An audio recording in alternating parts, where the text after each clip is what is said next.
आष्टीत स्थानिक स्वराज्य संस्था निवडणुकीत मुंडे आणि धस संघर्ष पाहायला मिळतोय। आष्टी मतदारसंघात मी स्वतः लक्ष घालणार असं म्हणत पंकजा मुंडेंनी आमदार सुरेश धस यांना आव्हान दिले। तर पंकजा मुंडे मंत्री त्यांना काय लक्ष घालायचे ते घालू द्या असं प्रत्युत्तर सुरेश धस यांनी दिलंय। प्रीतम माझी मुलगी आहे, बहीण नाही आहे आणि मला वाटतं की ती मामाची मुलगी आहे, पण तिचा राजकीय जन्म माझ्या काळात झालाय।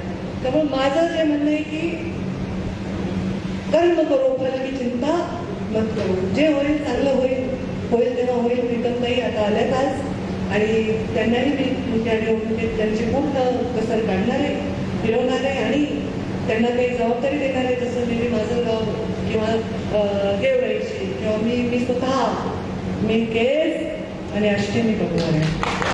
परळीमध्ये दिवाळी फराळनिमित्त पंकजताई असं बोलल्या की मी आष्टी आणि केज मतदारसंघात लक्ष देणार आहे आणि प्रीतमताई हा माजलगाव मतदारसंघात। हे पहा, ते राज्याचे मंत्री आहे आणि प्रत्येकच वाक्याला आपण असं काही म्हणणं उचित नाही। ते बोलले असतील, काय त्यांना लक्ष घालायचे ते घालू द्या, आम्ही कुठं काय